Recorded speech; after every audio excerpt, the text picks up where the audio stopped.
我老婆就好誇張嘅，一用就痛㗎啦，就暈㗎啦。我個女咧就好痛。咁你做手術，比如話做牙齒啊，即係嗰啲智慧齒啊，要掹牙。哦，你個牙生得唔好咧，鑿骨頭。啲鑿骨頭醫生就話一定要食抗生素啊，唔食唔得㗎。唔食我唔擔保你個細菌入咗去點算啊？咁我哋算賬啊。所以做咗手術一個禮拜抗生素唔可以停，蝕咗7日。好多人真係唔受得㗎嘛。咁我哋就唔受得咯。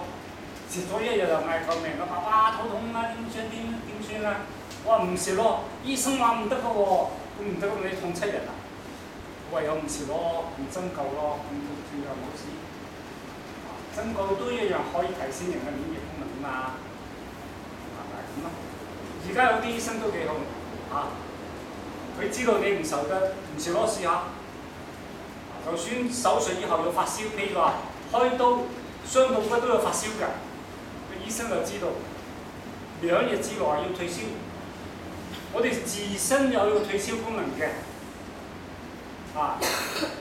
一見你出汗，自己出汗啦，喺度退緊燒啦。咁即係話個反應過咗，我哋自己身體有呢個促細菌生長嘅能力㗎嘛。呢個就叫做免疫功能。我哋未必下下都要靠呢個抗生素㗎嘛。再過多唔知幾耐啊！有啲人話再過多10幾年，抗生素就冇效啦，全世界都冇效，冇藥醫啦，咁點搞？所以我哋最緊要保護自己平時嘅免疫功能咯。就唔好話醫生話要食嘅喎，醫生用我哋自己要用下腦。醫生講嘅嘢啱唔啱？仲有冇問題咧？我想問腸胃炎，頭先話食唔一樣，腸胃炎咧就係個胃同埋腸發炎。咁個原因喺呢度咧，就唔喺頭先講呢啲精神啊，或者係即係唔夠陽氣啊咁。腸胃炎多數係食錯嘢。一話就細菌喺腸胃入邊，有病毒性嘅，有細菌性嘅，或者有化學性嘅。化學性嗰度係咩咧？就係食錯咗有毒農藥嘅。哇！而家慘啦！而家去咗，我前嗰輪咧去咗珠海，入咗一個政府嘅農產基地。政府要發展農業，佢哋就知道咧，要健康嘅嗰個蔬果啊。佢哋所以搞一個農場，個農場咧就係現代化農場，即係搭棚嘅。但係咧佢就有機嘅，搭棚就唔使用殺蟲劑，因為所有嘅泥土都處理過。咁所以咧就泥土處理咗，即係話冇咁多嗰啲蟲卵啊，或者係有啲飛蛾啊，或者係有啲即係害蟲啊。咁所以咧就係出嚟嘅嘢咧好好味。但係入邊個官員話俾我哋聽咧，而家大陸好多嘢真係唔食得。有啲譬如豆芽、黃豆芽、綠豆芽，佢用咗化學劑，條條都係咁粗，好靚。但係你食咗落肚，其實食化學嘢嘅啫。有啲瓜，有啲菜，譬如話長豆，佢一用藥咧，個長豆就生得好長，粒粒飽滿。但係嗰啲係因為用咗化學劑。用咗激素啊！你睇佢好靚，你食落肚都幾好味啊！時間耐咗，啲化學嘢就喺身體入邊有，可能你將來有呢樣嘢嗰樣嘢。咁最常見嘅咧就係突然之間你講腸胃，咁仲有多啲腸胃炎係咩咧？就係季節性嘅，譬如話有一陣突然之間有一種腸胃炎嘅感冒，佢一嚟就肚痛，哇痛到又痛完就屙。你當個腸胃炎醫就慘啦，你當佢感冒醫就中藥有啲中藥咧專醫腸胃炎感冒嘅，咁就好快治到嘅。腸胃炎咧通常就唔係咁大問題，因為佢係發炎啊嘛，發炎就要消炎咯。消炎咧就你對住細菌嘅就知道咩細菌用咩方法嚟殺死佢咯。但係中醫嚟講就唔係呢個概念嘅，就係調和啊。通常用調和嘅方法跟莊洛夫調和咗自己嘅免疫功能就搞掂咗。咁中醫針灸咧更加神奇。通常腸胃炎咧好凍嘅，我哋用針灸嘅方法咧，用艾灸啊，呢個肚臍兩邊咧有兩個穴位，叫做天樞。咁用艾嘅灸一灸，或者用兩個，不過咧就最好就戴住口罩啊，灸呢兩個地方。我哋診所入邊咧就會用啲火針，燒紅咗個火咧，燒紅咗火嘅針咧，就針兩下，好快就治。即係藥都唔使食，已經好咗。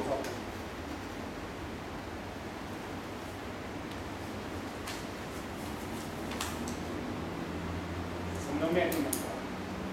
咁即係灸咧，即係話佢個痛緊，灸落去佢就唔痛啦。嗱，我哋艾灸嘅係經絡，唔係灸皮膚。經絡一通暢咧，個內臟嘅寒氣嘅濕熱咧就消除咗。當然就可能會跟你屙下，屙清咗就冇事啦嘛。腸胃炎其實就要控制自己，因為你肚入邊有細菌，你再食落去咧，個細菌就好活躍。你食少啲嘢，咁大鑊咧就係呢啲腸胃炎咧，唔食嘢吊針，擺啲抗生素，咁就係好快。咁腸胃炎咧，其實中醫嘅嗰個和連啊，好用啊，和連啊。如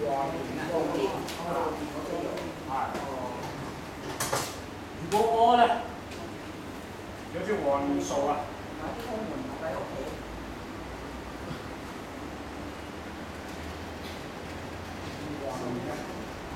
和連素一食就有用啦，好快嘅1-2時間。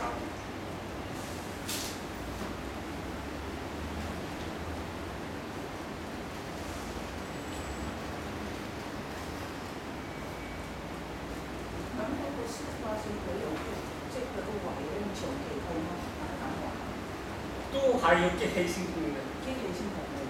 係啊，一疲勞一激氣，佢就突然之間發作。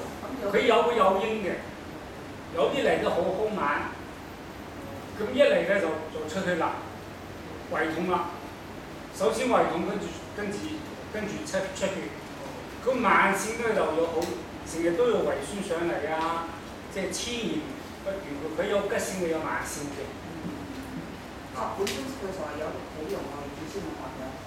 係啦，咁西醫咧就會俾你用嗰個抗生素咯，但係抗生素咧而家抗生素咧又好用。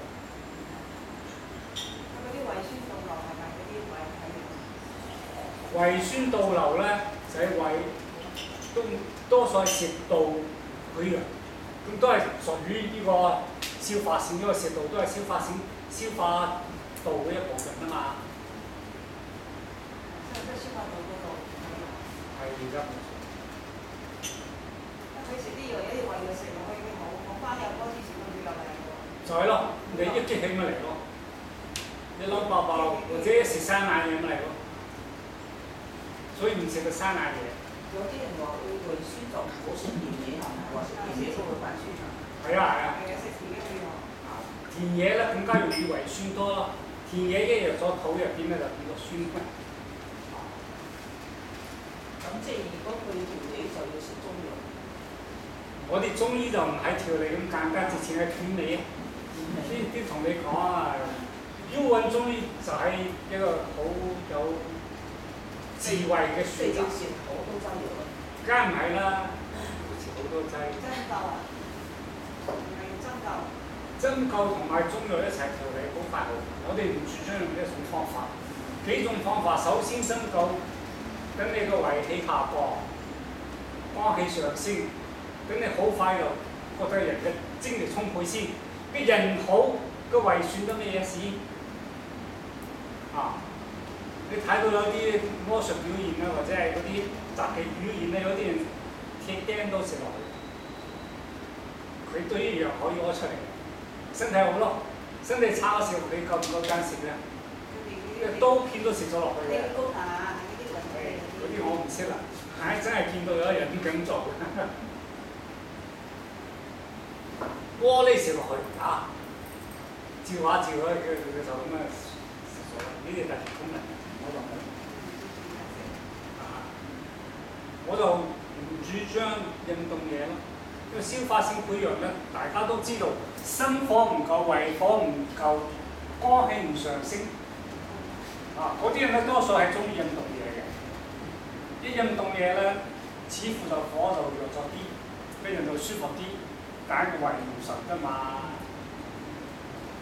係咁啦。有冇其他問題問咧？係。你話嗰個抗生素就製嗰個蛋白酶啦，反而咧就會唔會因為蛋白酶我嚟消化啊嘛，因為惡性循環，咁又唔作，即係你又少咗消化嘅能力咯。蛋白酶咧就我哋身體就叫做正常分泌嘅嚟㗎嘛，唔好意思聽下電話。喂，喂，喂，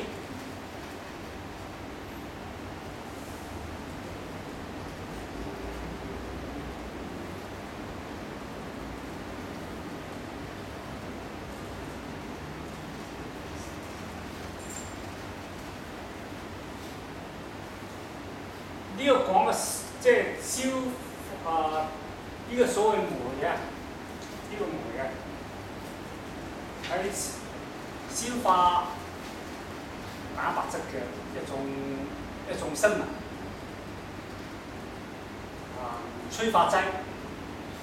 咁身體入邊除咗佢之外，佢仲有，因為我哋仲有食甜品啊，或者係脂肪啊，仲有脂肪酶啊，或者係叫做糖酶啊。或者係消化纖維嘅酶啊，有好多嘅。咁身體強嘅時候佢就分泌多，身體弱嘅時候就分泌少。咁所以咧就係胃潰瘍嘅人，消化性潰瘍嘅人係身體弱啊嘛，所以佢本身就容易肚屙添，因為佢消化得差。咁差咗。個胃差咗行出嚟嘅人睇得到嘅，佢瘦得嚟咧，特別瘦面部嘅，面冇嗰種紅型啊。咁當然肝唔好嘅人更加睇到有骨黑地添。舊陣時嗰啲即係或者我哋細嗰陣時見到啲身體唔好咧，多數係胃病行出嚟咧。一睇就知有啲咩有慢性啲嘅嗰種即係消耗啊，胃病嘅人唔長命喎，好多佢唔係死於胃病，死於其他病，因為我哋脾土咧就係我哋陰陽五行入邊嘅中樞，中樞差咗就差啦。個脾土包含咗食道啊、胃啊、小腸啊、大腸啊，當我哋心情唔開心，食唔到嘢，消化力就差。但係消化力差得會影響到肺氣，又會影響到肝氣，又會影響到啲心氣。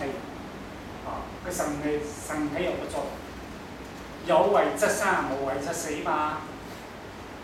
有為氣，我哋個脈跳得都靚啲嘅；冇為氣嘅時候，全身嘅氣都唔夠，點會上去？所以唔係小事啊！西醫好唔重視胃病嘅，其實。咁人哋有啲我話西醫唔重視胃病就係因為大多數嘅藥都係通過胃係傷害我哋嘅胃。大多數嘅抗生素啊、退燒藥啊、止痛藥啊，佢下下都俾一啲胃藥，但係嗰啲胃藥係止痛，等我哋唔知道痛，佢一樣喺度傷害緊我哋嘅胃。佢冇真正保護到我哋嘅胃嘛，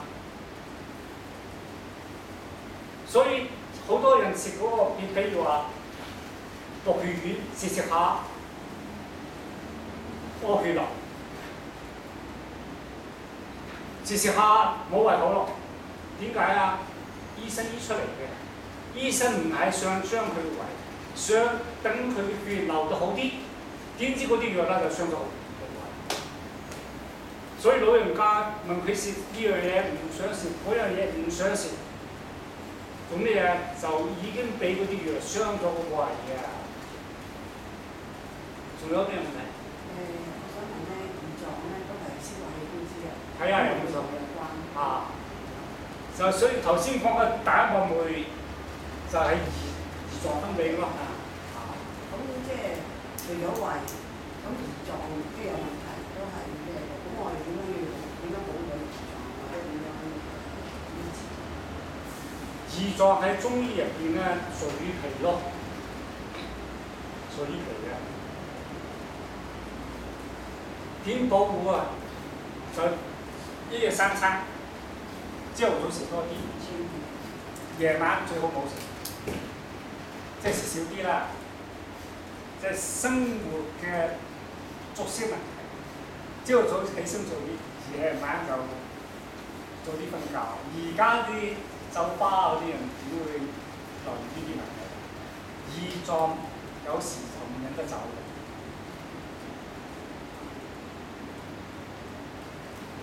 我飲食習慣清啲之外，冇乜係開心啲咯。自己衡量下自己嘅嗰個精神嘅承擔能力，有啲嘢有啲投資你承擔唔起就冇得玩。總之嚟講咧，人咧唔怕蝕底嘅人咧，會好啲。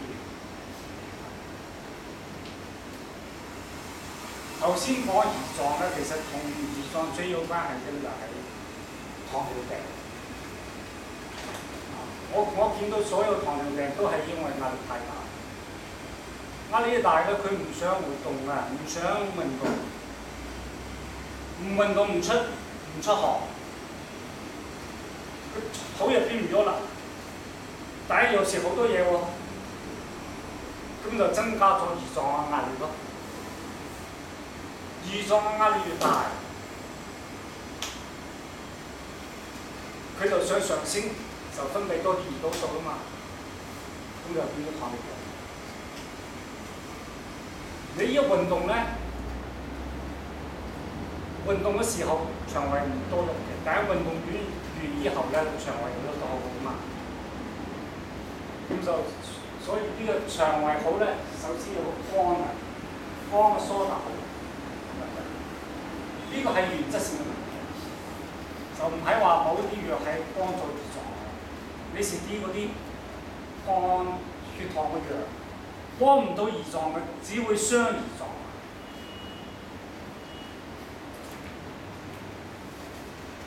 傷到咩嘢咧？佢最主要傷我哋嘅心啊！嗰個食糖尿藥食得多嘅人咧，佢流出嚟嘅血同我哋正常人唔一樣嘅。佢紅血球咧就唔多喐嘅。流得好慢嘅，血入邊咧就係血漿同嘅血好似分開嘅。我哋有陣時要拔火罐嘅，有陣時拔唔到血出嚟，只係出啲血，嗰啲水煮出嚟，一睇就知道我哋嘅食糖尿病食得太多，心火唔夠，紅血球嘅活動量就喺心火。有啲人白火咁辦唔到，就係心火不足。心火不足，脾胃點樣好？但係我哋又唔可以唔控制血糖喎，所以對住呢啲人咧，我哋真係有好多嘢想同佢哋講，但係咧，因為我哋係中醫嘛，中醫有好多保險唔受理啊嘛，你唔通叫佢哋嚟我哋呢度消耗多啲，即係叫做咩？消費多啲咩？就講唔出口，講唔出口咧，啲病人咧就一路就跟住西醫咁嗰條思路，就好容易傷到身體。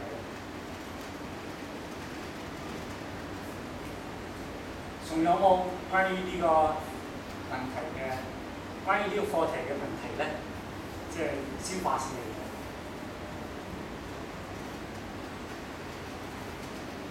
嗱，呢個消化性嘢咧，多數係幾歲開始有嘅？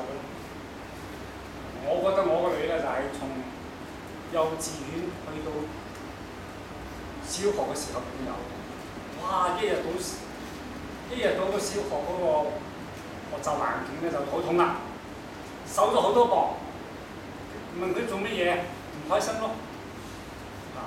過咗幾個月，差唔多3-5個月先至習慣校園生，因為佢喺啲國際幼稚園嗰啲好自由嘅，一入咗嗰啲正規嘅學校就慘啦，學習嘅壓力嘅，學習小朋友都好辛苦嘅。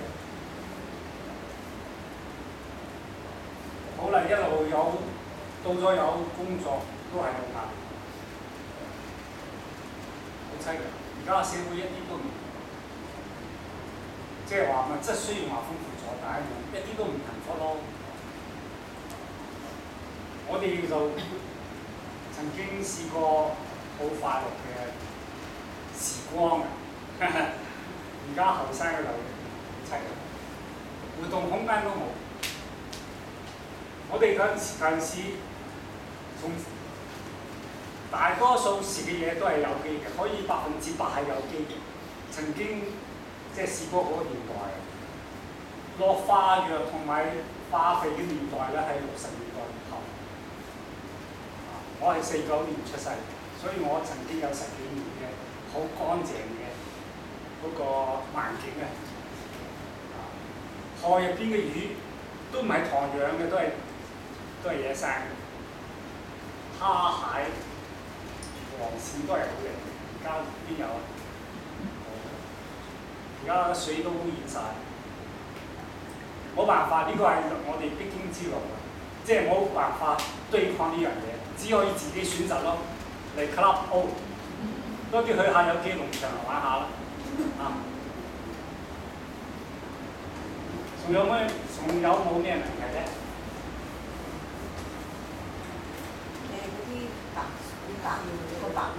白芍點用法？白芍，甘草白芍，白芍太多用處啦，分唔出界又可以用。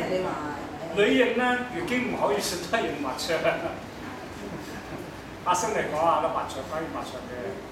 白芍可以止頭痛，又可以補。如果用落呢度消化性潰瘍嗰度咧，係煲水飲喎。其實通常都係一個方咁樣嘅，就唔會淨係單類。仲有啲第二啲嘢。係，因為個個人身體質都唔一樣咯。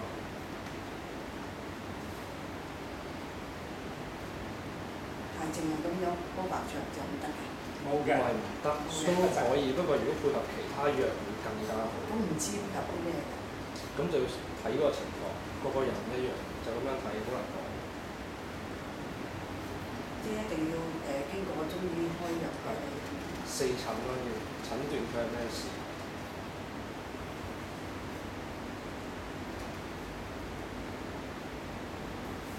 以前咧有啲人講糖尿病咧係屬於一種叫做咩富貴病，咩意思啊？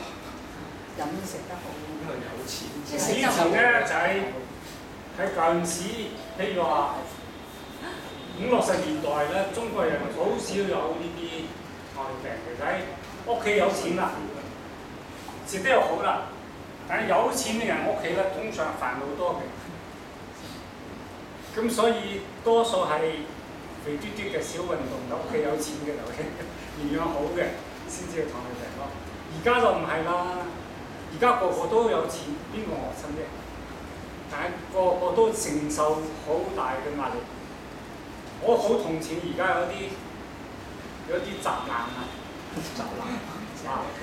即係唔中意街，因為街嗰度就係污染，街嗰度就係壓力，街嗰度就係競爭。咁喺屋企最安全嘅咯。所以宅男係冇辦法，呢個社會逼出嚟嘅。佢嘅身體善良，佢唔想同人哋鬥爭啊嘛，係咪啊？我似30年出世我都變宅，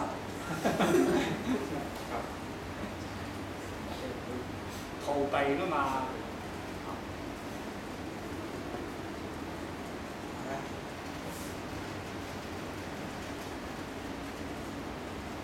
唉，屋企有個宅男，我就慘咯。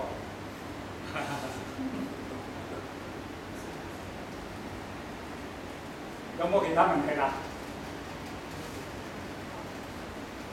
其實消化嘅系統咧，包括牙齒嘅，從牙齒、舌頭一路落嚟都係屬於消化系統，一路到肛門。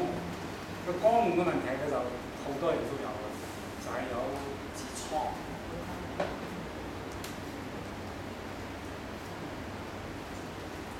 表面上，痔瘡有痔瘡科啊，口腔有口腔科啊，其實都係一個體系嘅。你譬如話，口腔入邊都要潰瘍喎，都需要消化先潰瘍喎，係咪？好多人口入邊生瘡啊，發下口炎啊，好難好嘅喎。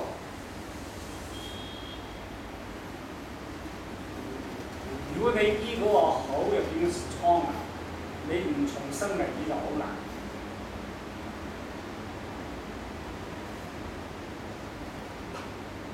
要養陰嘅，因為佢係陰氣不足，火氣上升，佢個潰瘍同嗰個胃嘅潰瘍唔一樣，佢係生火重，但係個腎陰不足，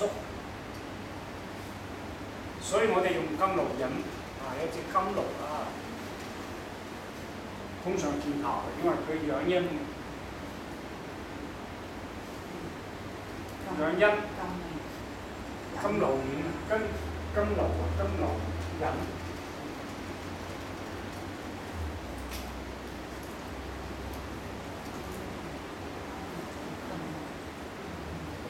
天降甘露啊！嗰個觀音菩薩嗰個。甘露樽，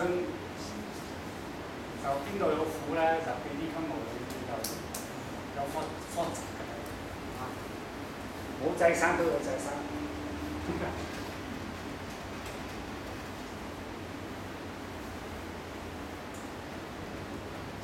如果冇問題，我哋講下，即係我診所有一個新嘅即係新路線啊，喺7月5號。我哋會有一個新聞發佈會，因為我哋咧診所喺度慢慢轉，有一部分醫生咧就專研究同埋治療眼睛問題，所以我哋中醫我哋搞一個中醫眼科保健。我哋呢位阿新醫生咧，周醫生咧，佢就去研究咗眼睛嘅儀器嘅使用，眼睛有好多科學儀器㗎嘛，眼底嘅同埋一般嘅，即係從個膜啊、虹膜啊一路檢查佢都有儀器㗎嘛，仲有眼壓咧，所以我哋有幾種即係檢查眼睛嘅儀器。大多數西醫眼科用嘅我哋都有。咁我哋用咩？我哋嘅主打係咩咧？主打其實我哋而家講嘅呢一次嘅叫做新聞發佈會咧，我哋提出嚟有一種病叫做電腦眼。電腦眼就太多啦。呢個手腕痛咧就係電腦手啫。電腦病就好多，其中最重要嘅就係電腦眼啊。因為眼電腦嘅輻射，加埋咧就係而家啲叫低頭一族。低頭一族咧就係成日都攞智能手機，你去到電視，一去到地鐵咧，哇！或者巴士咧，起碼3分2個人喺度不停嘅玩手機。或者係工作啊，我哋唔可以去玩。但係由於有啲低頭一族咧，最後會造成眼睛成日低住頭，頸嗰度血上唔到頭，上唔到頭咧就缺血。我哋時鐘輸得喺呢個地方，成日嘅氣上唔到嚟，到咗3、4、10歲就開始眼睛有問題。但如果小朋友有呢個，即係成日低頭玩電腦啊、玩手機啊、玩咩 PSP 啊，而家有冇用玩啊？而家有咗，我就唔玩佢啦。咁點啊？結果就近視眼就多咗。近視眼如果嚴重嘅話，到咗68度以上啊，眼球變形，就好容易視網膜剝離，又好容易有青光眼，又好容易有黃斑脫髮，有部分咧就盲嘅，好嚴重。咁更加咧，而家香港咧有10%嘅人咧有糖尿病。糖尿病咧，如果係超過5年咧，就有10%會影響到眼睛。如果到咗超過咗15年咧，就有70%影響眼睛。其中有一部分咧就係好嚴重嘅眼底叫做塞性嘅視網膜發炎，即係話，如果通過嗰個眼底鏡可以睇到咧，佢入邊喺度滲出或者出血。如果出血嘅地方係視網膜或者黃斑咧，可以失明嘅。香港每年就因為糖尿病而失明嘅啦，每年增加200幾個。當然有啲係處於未失明之間。我哋有婆婆仲行得嘅，佢嚟診所，佢2隻眼睛都注射過藥水，都用過激光。點解咧？就因為醫生要幫佢止血。止血用嘅咩藥咧？用嘅係腸癌嘅藥，即係眼症科嘅藥。咁有咩依據咧？就睇到有啲眼症病人咧。腸癌病人用咗藥以後咧，眼底嘅血好似好啲喎，咁醫生就大量嘅注射啦。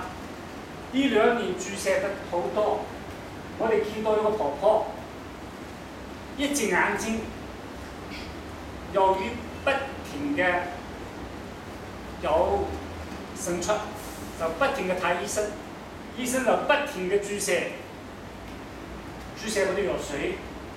有隻眼睛用咗17次，打咗17次藥水嘅結果係咩咧？睇唔到嘢咯，即係根本就係醫生醫壞咗佢。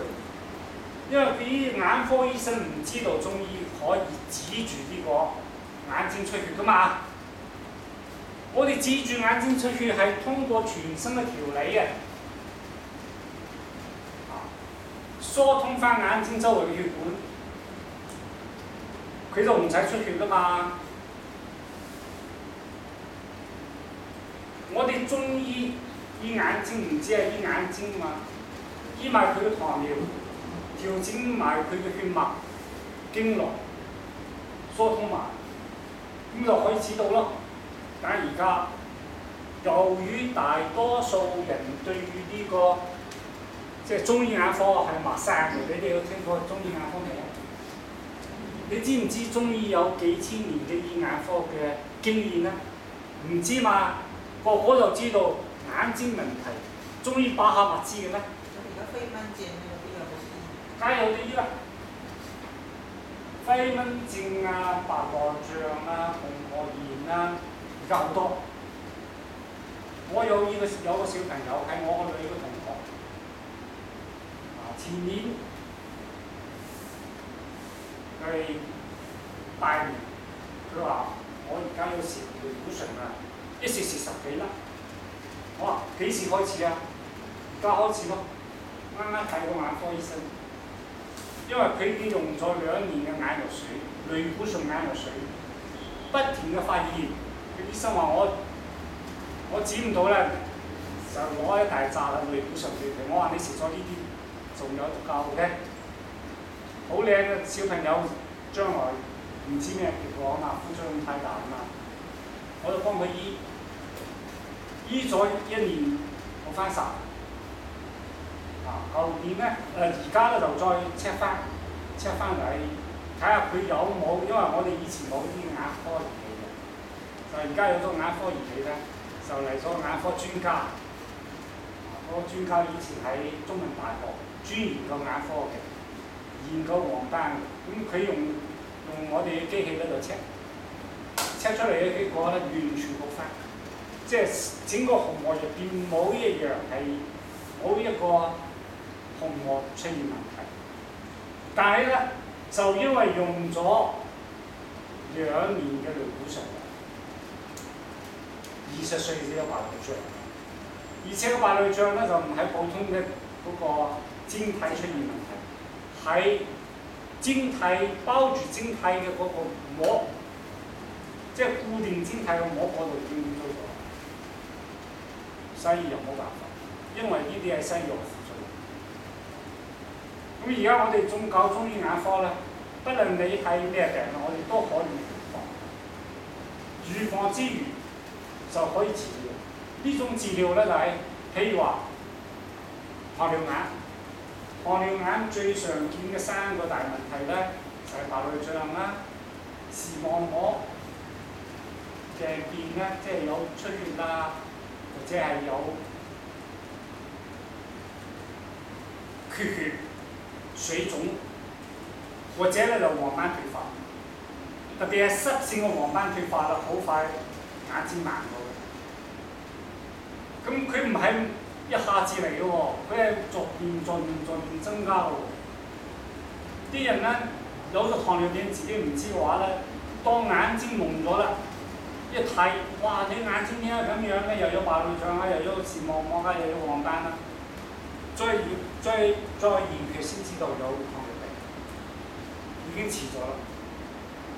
咁西醫咧，而家知道呢個病嘅嚴重性，佢哋會做一個眼睛糖尿病嘅眼睛普查。佢每1年查1次，如果你冇事嘅話，下年再嚟咧，咁結果點樣咧？糖尿眼就越嚟越嚴重到咧第3級叫做3R， 咁咧即係話已經好嚴重啦，佢先至用激光，先至用嗰啲注射。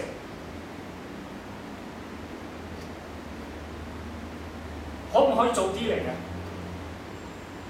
可唔可以唔發展到咁嚴重嘅時候嚟啲咧？西醫係冇㗎，佢做唔到。我哋中醫可以做，所以我哋搞咗個中醫眼科中心，眼科嘅叫做保健。咁同香港大學眼科咧就有一個平台，個平台咧就係即係話我哋嘅病人咧，佢有需要嘅話可以攞佢嘅照片送俾香港大學嘅眼科中心嚟檢查。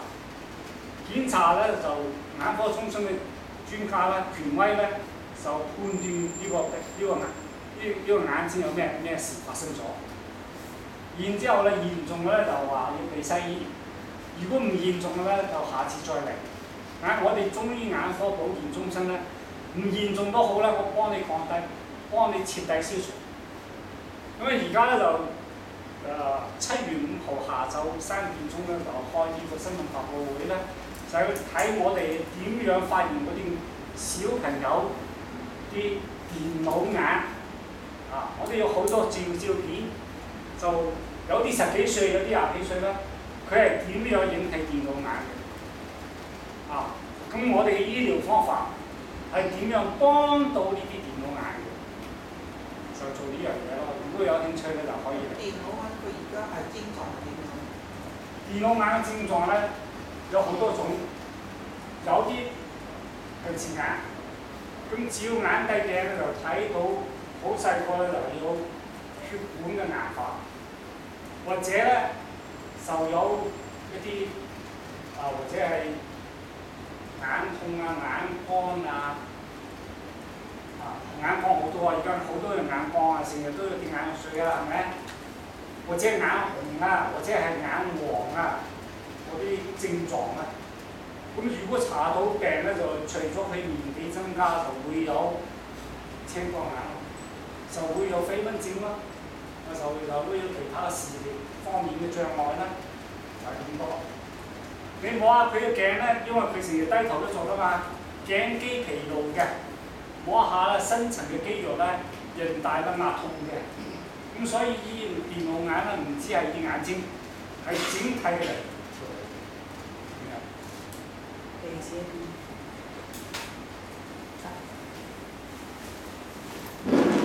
俾嘅地址你啊，不過嗰個地址咧，卡片上係3樓，我哋開會就係5樓。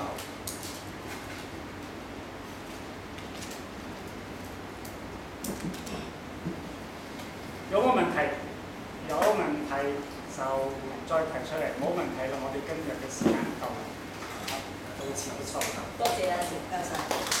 下個月咧就係講關於人體內嘅毒素嘅認識同埋解毒方法，咁歡迎大家嚟，同埋咧通知你啲朋友啦，好有興趣，因為我相信人體內嘅毒素個個都有毒素㗎啦，不過睇下問題我哋有幾深程度嘅啫，係咪啊？咁所以咧就唔好錯過呢啲機會，多謝多謝。多謝。